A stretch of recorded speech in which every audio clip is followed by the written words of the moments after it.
ونصلي ونسلم على حبيبه الكريم أما بعد فأعوذ بالله من الشيطان الرجيم بسم الله الرحمن الرحيم كل نفس ذائقة الموت صدق الله ومولانا العظيم وصدق رسوله النبي الأمين الكريم ونحن على ذلك من الشاهدين والشاكرين والحمد لله رب العالمين.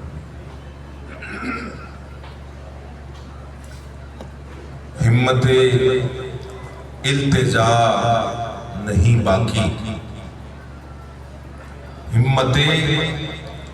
التجا نہیں باقی، ضبط کا حوصلہ نہیں باقی، ایک تیری دید چھن گئی ہم سے ورنہ دنیا میں کیا نہیں باقی۔ حضرات محترم، میرے انتہائی محترم مشائخ عظام، علماء کرام، حاضرین و سامعین، ختم پاک کی محفل میں موجود ہیں اور ہمارے انتہائی محترم المقام باو محمد شبیر صاحب، ان کے ساتھ ہم آج یہ احساس اور یہ محبت کا احساس دلانے آئے ہیں کہ ان کی اس دکھ کی گھڑی میں ہم ان کے ساتھ شانہ بشانہ کھڑے ہیں، اور آستانہ علی گڑھی شریف کی طرف سے میں یہ حضور قبلہ سالار چشت خواجہ غلام قطب الدین فریدی دامت مکاتم القدسیہ، ان کی طرف سے بھی پیغام لے کر آیا ہے کہ وہ اپنی علالت کی وجہ سے یہاں نہیں آ سکے، لیکن انہوں نے محبتوں کا دلاسا دے کر بھیجا ہے کہ ہماری طرف سے، کیونکہ جو خدمات سلسلہ علیہ چشتیہ میں باو جی نے نسل در نسل جو خدمات پیش کی ہیں، ان کو خراج تحسین پیش کرتے ہوئے یہاں پر وقت کی چونکہ بہت کم ہے، ایک دو باتیں صرف عرض کروں گا۔ بہت خوبصورت علامہ صاحب نے ابھی قبلہ نبی صاحب نے بیان فرمایا ہے، قبلہ تشریف فرما ہے۔ حضرات محترم، اس دنیا میں یہ اصول ہے کہ جو انسان اس دنیا میں آتا ہے اس نے اس دنیا سے واپس جانا ہے۔ جو مقصد ہے اس حیات کا وہ سمجھنا بڑا ضروری ہے، اور میں سمجھتا ہوں کہ حضرت علامہ اقبال رحمۃ اللہ علیہ نے ایک شعر میں پوری حیات کے مقصد کو بیان کر دیا۔ آپ فرماتے ہیں کہ درد دل کے واسطے پیدا کیا انسان، درد دل کے واسطے پیدا کیا انسان کو، ورنہ داد کے لیے کچھ کم نہ تھے کرو گیا۔ تو غور کرنے کی بات ہے کہ ہمیں جو اس دنیا میں بھیجا گیا ہے وہ درد دل کے لیے بھیجا گیا ہے، انسانیت کا خیال رکھنے کے لیے، انسانیت کے احساس کا خیال رکھنے کے لیے بھیجا گیا ہے، اور یہی کام ہم دیکھتے ہیں کہ صوفیاء کرام نے اسی انداز سے اس کام کو اپنایا ہے۔ یہ جو زندگی مختصر سی زندگی ہے،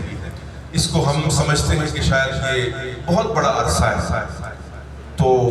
اس حوالے سے بھی بہت ساری باتیں لوگوں نے کی کہ جی آپ اگر صبح کی نماز پڑھتے ہیں فجر تو یہ وقت پتہ نہیں ہے کہ آپ عشاء کی پڑھ سکتے ہیں کہ نہیں پڑھ سکتے۔ پھر کسی نے فرمایا کہ جی آپ اگر فجر کی پڑھتے ہیں تو شاید آپ مغرب کی بھی نہیں پڑھ سکتے، پھر کسی نے فرمایا عصر تک بھی نہیں، پھر کسی نے فرمایا ظہر تک بھی نہیں، حتیٰ کہ کسی نے فرمایا کہ آپ ایک سلام پھیریں اور ہو سکتا ہے آپ اللہ تعالیٰ دوسرے سلام تک کی مہلت نہ دیں۔ تو یہ وقت بہت کم ہے ہمارے پاس موجود ہے، اسی وقت میں ہم نے اس چیز کی پہچان جانی ہے کہ یہ جو ہمیں درد دل کا پیغام دیا گیا ہے، جو انسانیت کا درس دیا گیا ہے، اس انسانیت کا ہم نے کس طرح سے اہتمام کرنا ہے۔ صرف عبادت کے لیے ہمیں پیدا نہیں کیا گیا۔ صوفیاء کرام یہی فرماتے ہیں کہ عبادت کرنا اگر مقصود ہوتا تو اس کے لیے تو فرشتے بہت تھے جو دن رات اللہ تعالیٰ کی عبادت کر رہے تھے۔ جو انسان کو پیدا کیا گیا ہے، انسان کا مطلب ہی یہی ہے کہ جو درد رکھے، جو احساس رکھے، جو کسی کا خیال کرے، انسانیت کا خیال کرے، تو اس چیز کا خیال رکھنے کے لیے ہمیں مخلوق کے ساتھ محبت کے ساتھ پیش آنا چاہیے۔ حضرت داتا گنج بخش علی اجمیری رحمۃ اللہ علیہ آپ فرماتے ہیں کہ کوئی شخص اگر یہ دعویٰ کرے کہ میں اللہ سے محبت کرتا ہوں اور وہ مخلوق سے نفرت کرے تو اس کا مطلب ہے اس سے جھوٹا شخص اس دنیا میں اور کوئی نہیں۔